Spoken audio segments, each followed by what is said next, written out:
What's up everybody, welcome back for another video. Today we are going to jump into tearing down the race truck engine here behind me. We're going to see if we figure out exactly what happened. One of the big things that I want to know is if the cam is good or not. That's going to kind of dictate the direction that I go from there for putting the new engine together, and really just get this thing apart and see what's salvageable on it and see what we're going to have to replace. Obviously, we know that rod out the block, so we know the block's junk. For anybody that hasn't caught the other videos on it, we had a rod kick out the block, so had some piston that was messed up from where it looked like the rod bolts had probably stretched and beat on the head a little bit. But we're going to dive into this and see exactly what's wrong with it. So I'll probably set you guys up on a little bit of a time lapse here, but I'll stop periodically throughout and talk about some of the key features on this thing. So I'm going to dive into this and then we'll catch back up here in a little bit.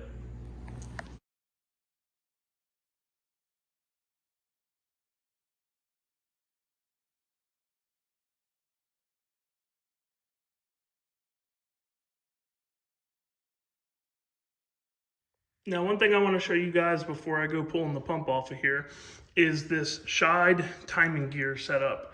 So if you've seen some of the other timing gears, adjustable gears that are out there for a P-pump, you've seen them where they have like a bunch of little tiny bolts in them and stuff like that. Well, yes, those seem to be pretty good, but they can still slip. If you don't have all the bolts torqued down really well, they can still slip time. This Scheid setup, if you look here, it's got this little machine puck, and there's when you buy this gear, they send you like a whole sleeve of pucks, and every time you change the timing on it, you'll put the appropriate puck in here to make the holes line up. But basically, this allows it to where it can never slip time because this puck is capturing the gear, so you don't have to rely nearly as much on the bolts. And when I get the gear off, I'll show you a little bit closer what that looks like so that way you fully understand. Okay, if you look there, you can see the 4 bolt holes that line up and how they're slotted. And so that's so you can adjust the timing in about a 10-degree sweep one way or the other. And then to lock it in, you just take this little puck and slide that in there. You basically just find the appropriate puck when you time this thing that gets it lined up, and you just run that bolt in, torque these bolts down, and boom, that thing can never slip timing on you. So if you guys are interested in an adjustable timing gear, I would highly suggest getting the Scheid adjustable timing gear.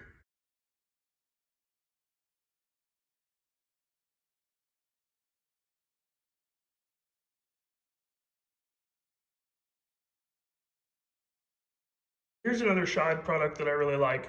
All of your 5.9 billet tappet covers out there that I've seen, aside from the Scheid ones, just have these 2 3/4 MPT ports for your blow-by. And what Scheid offers is this little catch box. And inside this box, you can see it's got this nice screen orifice, and that cuts down tremendously on the oil that you get from a tappet cover. It's very well known that on a performance engine, you're gonna get quite a bit of oil come out of the tappet cover. So having that little vent box on here really cuts down on that. And it's like it used to be, now granted this was 2016 numbers, but this used to be a $50 upgrade. So it's a cheap little upgrade. If you guys are looking for a tappet cover, I would highly suggest the Scheid one with the vent box.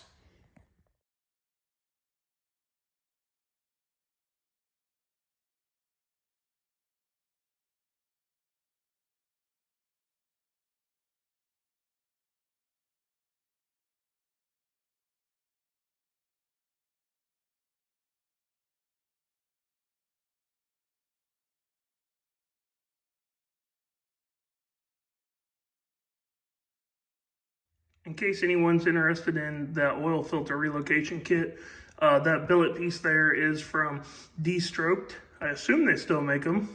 Keep in mind, I bought a lot of this stuff a long time ago. And then the Clearview filtration system, clearviewperformance.com there, if you're interested in that. That's a nice little deal because you can actually blow air pressure through it. There's a little You can hook an air chuck up to that, and it'll actually blow what's in the filter up for you to see it. So that's pretty nice for being able to keep an eye on things. And then I just run a Wix big block Chevy racing filter. So now I am going to get this thing flipped over so we can get the cam out of it and see what that thing looks like. All right, let's see how much this cam does or doesn't want to fight me. I don't know if you've ever put a cam in with all of the 7 cam bushings, but they can be a little difficult. God, you just hear parts falling out of this poor thing.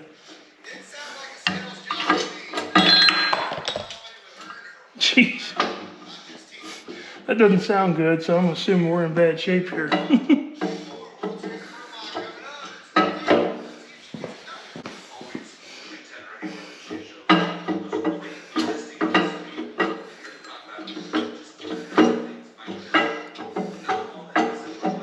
So I was struggling with trying to get the cam out, so I pulled the fuel pump block off plate off, and you can't really see, but I found some remnants of, I don't know, a rod or something in there. So I said, all right, let's pull the pan off so we can clean that out, because that's what was hanging up. Found us a nice little rod bolt sitting here. Now, of course, I would put it in that. That definitely looks like a stretched rod bolt to me. And then that's all that trash down in there that I have to drag out, so that way I can be able to get the cam out. Let's see if we can fish something up here and see what the heck this is. I don't even know what this is. Let me get some needle nose. Please hold. So that mangled up metal in there is the bearing. Ugh. That thing is wiped out, man. And then look at the dent in the pickup tube for when the rod let go. Of course, we knew the crank was junk, but man, that is ugly. And then that's a piece of the rod. That's the one side of the cap. Sheesh. Well, at least now we got the trash out of the way. I should be able to get the cam out, and then we can inspect that and see what it looks like. Start looking at the lobes on the cam, and you're like, oh, that's not too bad. And then you get up, oh my God. So the cam is definitely junk. When the rod let go, it got into the cam right there, and that's a wrap for that deal. And then that piece of bearing got slung in the back of it, and got a hold of the cam pretty good right there. So that baby's junk. And then when the rod let go and it tore the lobe up on the cam, it actually broke the tappet there. So tappets are done, which of course, if you're gonna put a new cam in it, you'd be wise to put new tappets in it anyways. But that's the verdict on the cam. We shall need one. So the next thing, and probably the last thing I do in this video, try to keep it from being too terribly boring, is pull some mains, see what the bearings are looking like in the rest of them, and same with the rods. And then I'll probably just finish stripping this thing down, and that'll be a wrap. All right, let's take a look at these bearings, starting with the main, the front main here. Not terrible, but definitely had some trash go through it. So, you know, who knows? That probably happened when the motor let go, but that bearing actually looked pretty good. Oops. Same with that one. Just looks like it had a little bit of trash go through it. Starting to see a little bit of material peek out there. I'm gonna say that these all probably look exactly the same, given the amount of metal that's in the pan there. These are probably all gonna look exactly the same. Yep. So I'm gonna chalk this up as this happened afterwards. And it's nothing like you can catch with your finger or anything. It's just when a little bit of dirt or debris goes through a bearing, it makes it look like that. Then we'll just check the last one. Yep. So as far as the main goes, I don't see any oiling issue that we were having there. Let's take a look at rod number 1. What is behind rod number 1?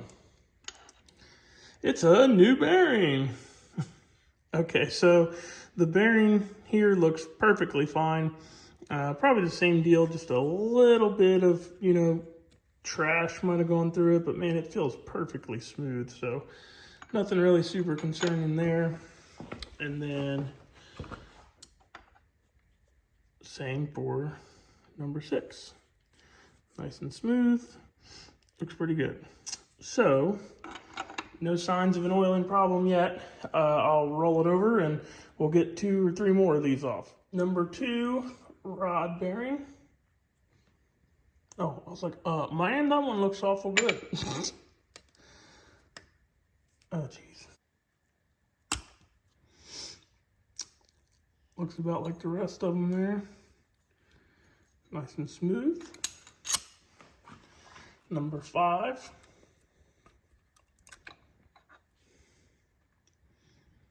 Looks just like the rest of them. And then last one will be number 3. Let's see what's behind door number 3. Looks exactly the same as all the other ones. Feels exactly the same. So I think it's pretty confident to say that we do not have an oiling issue here.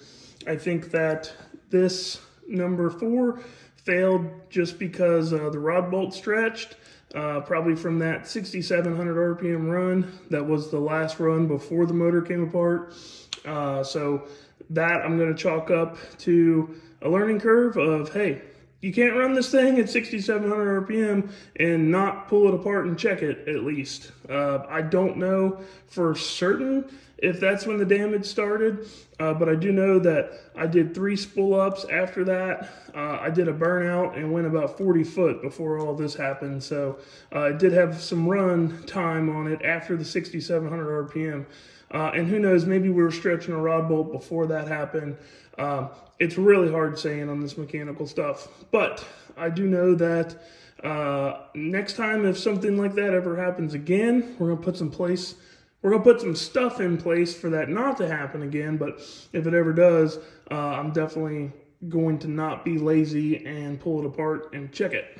So I think that's gonna do it for this one, guys. I'm gonna finish getting the engine tore down. I don't want to bore you guys with it. We're basically just gonna get the front case off and then get what's left of this thing off to the scrap yard, so get it out of here. Get us figured out what we're gonna do on a new camshaft. Anytime that there's a failure like this or parts get hurt that I was hoping not to be hurt, I always look at that as a positive thing, because to me that's something telling me that it was time to get away from this camshaft grind. It's time to try something new, something a little bit more modern. So I'm looking at this entire situation as a positive, as an opportunity to come back out with a lot better piece. So we're going to take our time and make sure that when this truck does come back out, we've done all that we could do to make this thing better and faster and really give us a chance to go after that 12-valve record with it. So that's all I got for this one, guys. Thanks for watching. If you're new here, click the like button, click the subscribe button, and drop a comment in the video. It really helps me with the algorithm, helps me get all of these videos out there to more people. So that's all I got for this one, guys. Talk to you later. See you next time.